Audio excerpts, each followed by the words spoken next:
السلام علیکم ورحمۃ اللہ وبرکاتہ نحمده ونصلي على رسوله الكريم اما بعد قلم جب بھی اٹھایا ملک کو ذیشان لکھا ہے قلم جب بھی اٹھایا ملک کو ذیشان لکھا ہے ستم سہ کر بھی ہم نے پیار کا پیغام لکھا ہے ہمیں نفرت بھری نظروں سے ہر دم دیکھنے والا ہمیں نفرت بھری نظروں سے ہر دم دیکھنے والا ہمارے دل میں جھانکو صرف ہندوستان لکھا ہے جتنا کہ تمہارا ہے اتنا ہی ہمارا ہے جتنا کہ تمہارا ہے اتنا ہی ہمارا ہے اس ملک کو باپ کی جاگیر مت سمجھنا ادب نوازی سیکھی ہے بزرگوں سے ہم نے ادب نوازی سیکھی ہے بزرگوں سے ہم نے جھک کر مل رہے ہیں تو حقیر مت سمجھنا حضرات آج ہمارے سامنے آزادی کی فصل بہار ہے لیکن آزادی سے پہلے یہاں کی شب تاریخ کیسی تھی ہمارے بزرگوں نے ہمارے سورماؤں نے اور ہمارے مہاپروشوں نے اس صبح امید کے لیے اور اس فصل بہار کے لیے کتنی قربانیاں دی ہیں کیسی مصیبتیں جھیلی ہیں کس طرح وہ پھانسی کے تختوں پر جھولے ہیں اور قید و بند کی کیسی صعوبتیں برداشت کی ہے تب کہیں جا کے شب تاریخ کی سحر ہوئی ہے آزادی کا سورج طلوع ہوا ہے اور حریت کا علم اور آزادی کا جھنڈا ہندوستانیوں کے ہاتھ میں آیا ہے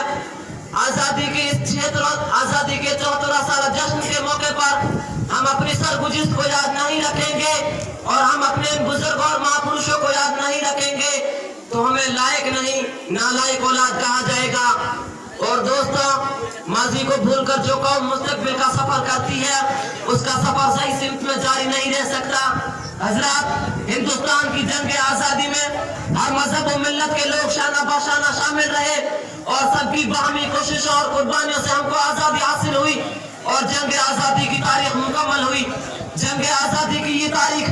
1756 عیسوی سے لے کر 1947 عیسوی تک محیط ہے اس راہ کا سب سے پہلا مجاہد سراج الدولہ ہے جس نے ظالم انگریزوں کے ہاتھوں 1700 میں جام شہادت نوش کیا پھر میر قاسم حیدر علی اور دوسرے مجاہدین آئے اور 4 مئی 1799 عیسوی کو سلطان ٹیپو کی شہادت پر جنگ آزادی کا پہلا دور ختم ہو گیا لیکن ان مجاہدین کے خون کے قطرے رنگ لا کر رہے چنانچہ 1857 عیسوی میں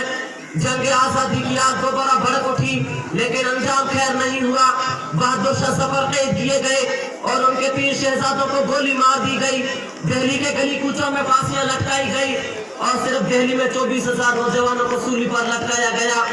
بھارت کی دھرتی یہاں کے سپوتوں کے خون سے لال آزار ہو گئی لیکن اس کے باوجود صابر و ظالم انگریز بھارتواسیوں اور ہندوستانیوں کے دلوں سے جذبہ جہاد اور جذبہ حریت کو ختم نہیں کر سکے اسی 1857 عیسوی میں دہلی کے 34 علماء نے جہاد کا فتویٰ دیا اس فتوے کا دینا تھا کہ ہر طرف بغاوت کا سیلاب پھوٹ پڑا حاجی امداد اللہ صاحب مہاجر مکی کی قیادت میں بانی دارالعلوم دیوبند مولانا محمد قاسم صاحب نانوتوی رحمۃ اللہ علیہ مولانا رشید احمد صاحب گنگوئی رحمۃ اللہ علیہ اور حافظ ثامر شہید رحمۃ اللہ علیہ وغیرہ نے ایک زبردست جتھا بنا کر شاملی کے میدان میں انگریزوں سے نبرد آزمائی کی اسی 1857 عیسوی میں انگریزوں کے ظلم و تشدد کا یہ حال ہوا کہ انہوں نے تقریباً 2 لاکھ مسلمانوں کو شہید کیا جن میں 51,000 صرف علماء تھے دوستوں بڑی دردناک اور کربناک آزادی کی داستان مبارک ہے فدائیان ملک وہ قوم جن کی لاشیں مادر وطن کو آزاد کرانے کے لیے پھانسی کے تختوں پر تڑپی مبارک ہے وہ مائیں جن کے بہادر فرزندوں کے سینے آزادی وطن کی خاطر انگریزوں کی گولیوں سے چھلنی ہوئے دوستوں ہمیں آپ سے کچھ اور بھی باتیں کہنی ہے اس لیے اس داستان دل خراش کو طول نہ دے کر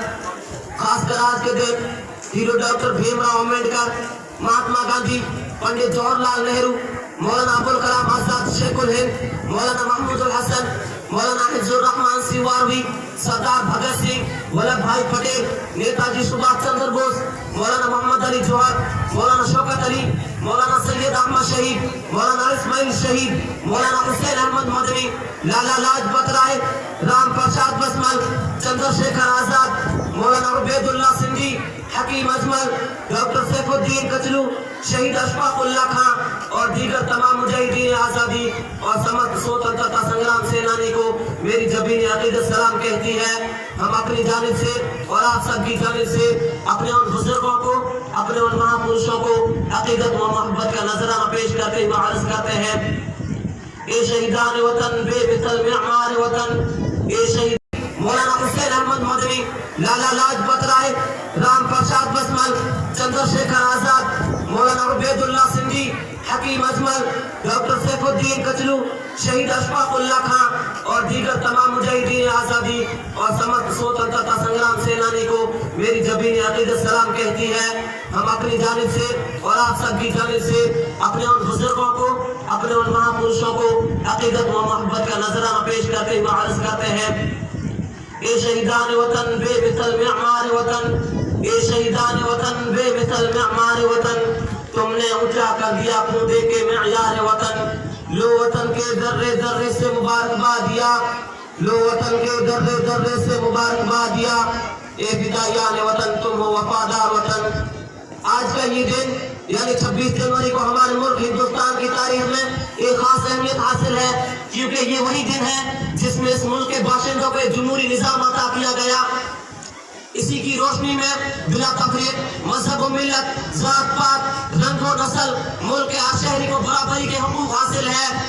یہی وجہ ہے کہ ہندوستان کو دنیا کا سب سے قدیم اور سب سے بڑا جمہوری ملک ہونے کا امتیاز حاصل ہے. حضرات، آج جب کہ ہم یوم جمہوریہ کے اس مبارک تقریب میں خوشی و مسرت کے نغمے گا رہے ہیں، میں خدا سے دعا کرتا ہوں کہ اس ملک میں یکجہتی، بھائی چارگی، امن و آہستی، صلح و دوستی کے ایسے نغمے گاتے رہیں گے. وآخر دعوانا الحمدللہ رب العالمین. Thanks for watching. Don't forget to like, comment, share and subscribe to Al Wahid channel.